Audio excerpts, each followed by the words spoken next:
Welcome back, Marcus Sheridan. Always a pleasure to have you here talking about everything that's new, everything that's old, and giving us a chance to look into, in this instance, a chance to look into our crystal ball and predict what's coming after 2023, which has felt like a roller coaster. Marcus, first off, how are you doing? Yeah, man, I'm good. It's 2023, the year of uncertainty and change, right? It's like, where is this world going? Are we in a recession? Are we not in a recession? Is the economy going to be great? Or is it going to, are we on like a bubble, right? It's like, what's AI going to do? Is it going to cause us to all lose our jobs? Or is it going to multiply jobs, right? It's the year of uncertainty, I think, 2023. Well, we'll see if 2024 is any different. So I want to, considering all of what you said, which I think is very germane to what we're going to talk about today, I would love for you to, as I said, get out that crystal ball and look ahead in just 60 seconds or so. Tell me what you think is ahead for first marketing. Yeah, so let me shake my crystal ball, like we did back in the day. What's happening with marketing? Okay, so here's what I see happening in the future, 2024 with marketing. I think marketing teams start with AI going to develop a lot more efficiencies, right? In terms of able to multiply what they did in the past to be able to perform more tasks than any single person could have done before. In conjunction with this, though, they're going to not only increase efficiency, they're going to increase insincerity of the brand. In other words, there's a risk of folks that are consuming your stuff and saying, that was AI created. I don't feel like that was a human. And so there's going to be this pendulum effect that occurs with many organizations that the human element is going to lessen, which means certain brands are going to step up and be more human than ever because they're going to notice what's going on. And because of that, they're going to really stand out. So I say that's absolutely going to happen. And I think even though we've been saying this for 10 years, I think video is going to continue to really explode. I think YouTube as a search engine is going to increase significantly because of the amount of people using ChatGPT, less in the future using Google search, more in the future actually using YouTube, especially the next generation. I think short video is going to continue just to pop off in 2024. And if you're not doing short video, regardless of B2B or B2C or service or product, doesn't matter.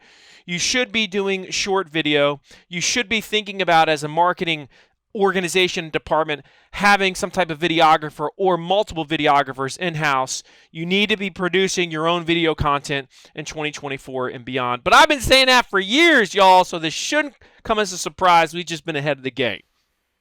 Yeah. And as you and I talked about the other day, it's so important. People want to see you. They want to see your brand. They want to see what you do. And seeing is believing in an era where, we've talked so much about content creation going to or going through AI.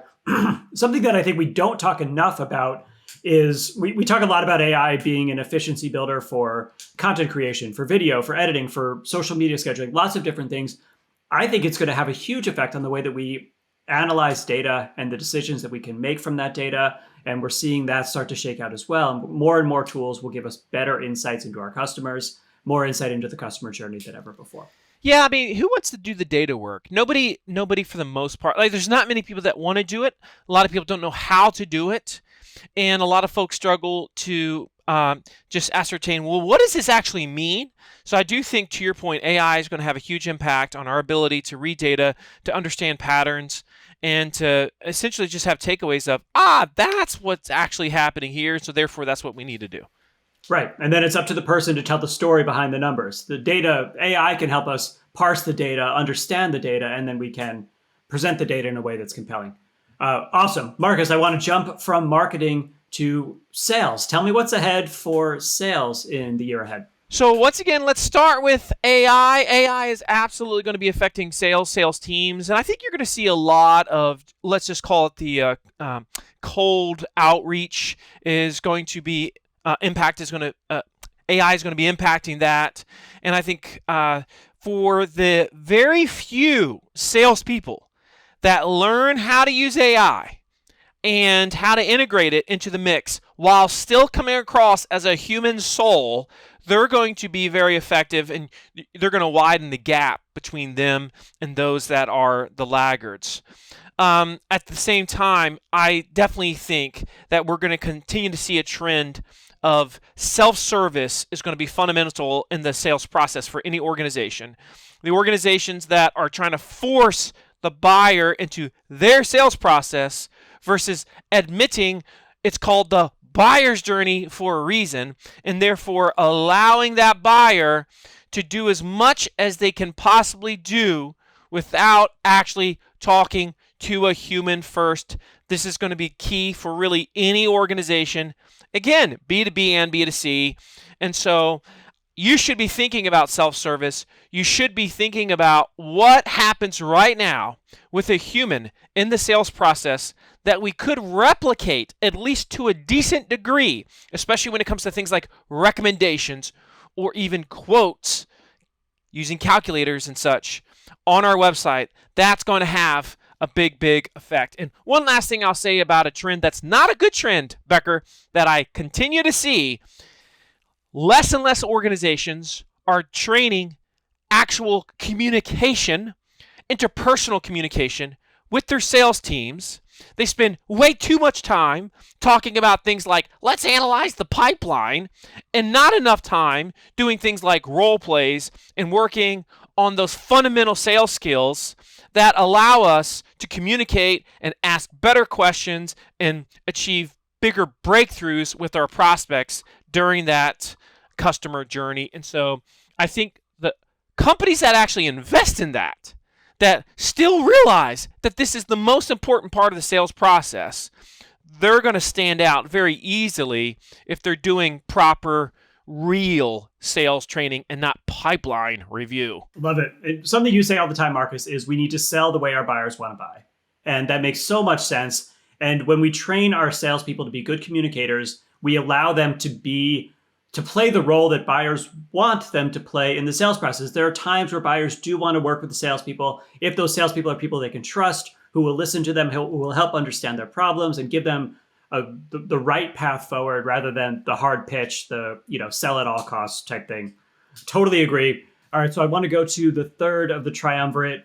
Talk about what's ahead for customer service, because I think that often doesn't get as much attention as marketing and sales, but it's hugely important for the way that businesses build an audience and maintain those ambassadors. So when we think about customer service, the buyer is the buyer, whether they've already bought it or whether they are in the buying process. They are impatient. They want it now. They don't want any friction. And so when you think about your customer service experience, you have to start with this mindset of, is it possible to reduce friction? Is it possible to increase speed? If you're thinking along those lines with customer service, you're always going to be more effective. And this is why things like leveraging AI to have a world-class chatbot, whereas before we couldn't really do chatbots well. I mean, like really well. Now you have the ability to do that. And so you should absolutely be leveraging chatbots at this point, especially if your business is one that demands it.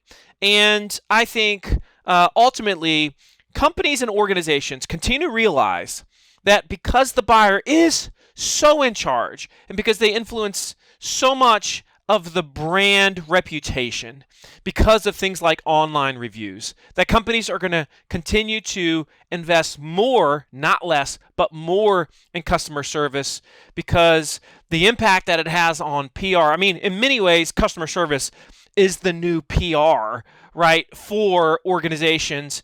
And because of that, we're going to see a continual increase in investment in that customer service arena.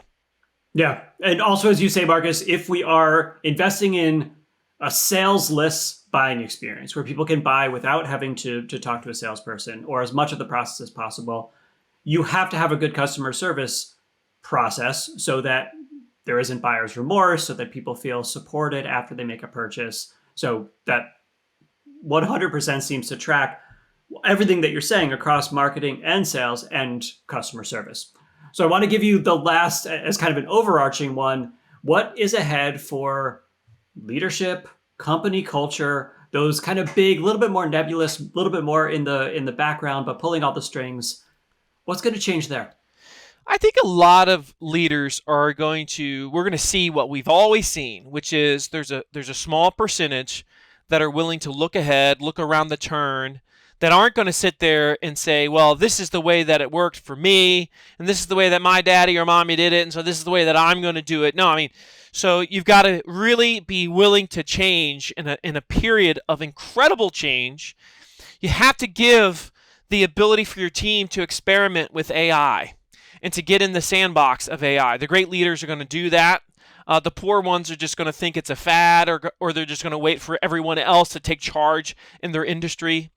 The great leaders of tomorrow are going to, like the salespeople, are going to work on their interpersonal skills, on their communication skills. I think if you want to be an incredibly effective leader in 2024 and beyond, you have to know how to talk to people. You have to know how to ask questions. You have to know how to lead a discussion with your team. You have to know how to manifest high caring and high directness at the same time.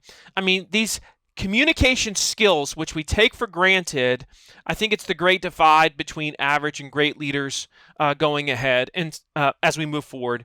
And so lots of change happening. The leaders that can move with that change, that are not afraid of the change, but see it as an opportunity, those are the ones that are going to be the most effective moving forward. Yeah, love it. Okay, Marcus, these are two back-to-back that are kind of flips of each other, and I'm interested to hear your thoughts. What's one thing that business leaders aren't talking about or aren't talking about much now that will be big in 2024?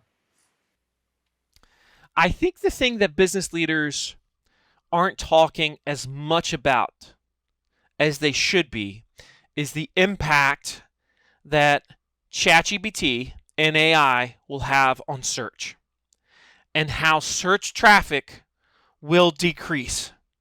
And many of them are going to be hitting their hands on their forehead saying, why are we getting less search traffic? Because they're going to be doing traditional ways of, let's just call it regular SEO, the way that it's been done over the course of 20 years. They're not going to be focused on, we've got to build a brand, and we've got to build a brand that's across multiple channels.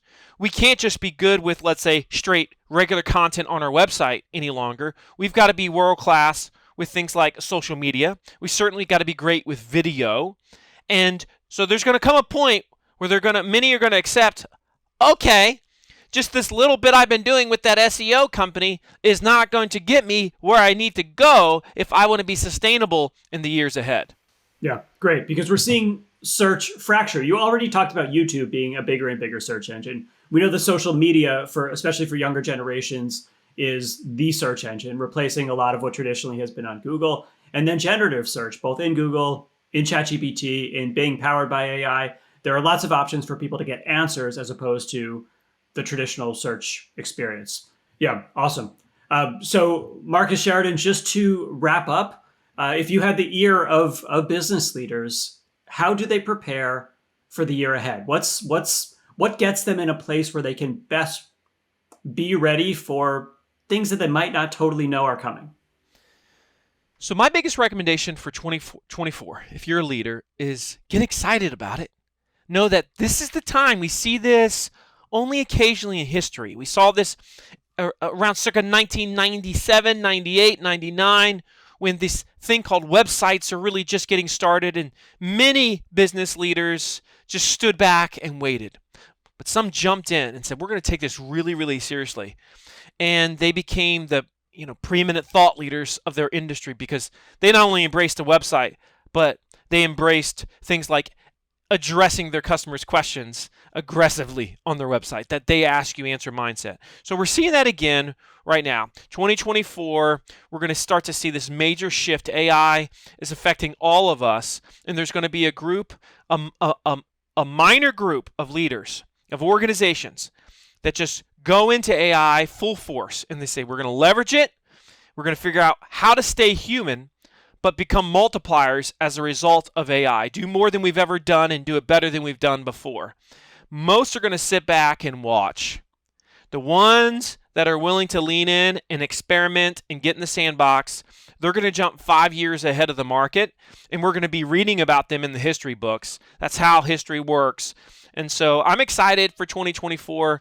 If you're watching this, you should be excited to experiment in 2024, lean into it.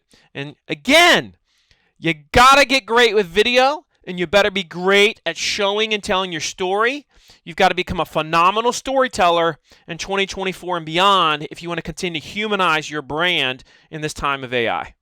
Marcus Sheridan, author of They Ask You Answer, author of The Visual Sale. Always a great pleasure to hear your thoughts. Anyone who's listening or watching can follow Marcus on LinkedIn, can reach out to him through the Impact website as well, and learn more about how we help businesses prepare for a future that is sometimes daunting, but ultimately, Marcus, as you said, exciting and full of possibility. Thank you, Marcus, as always.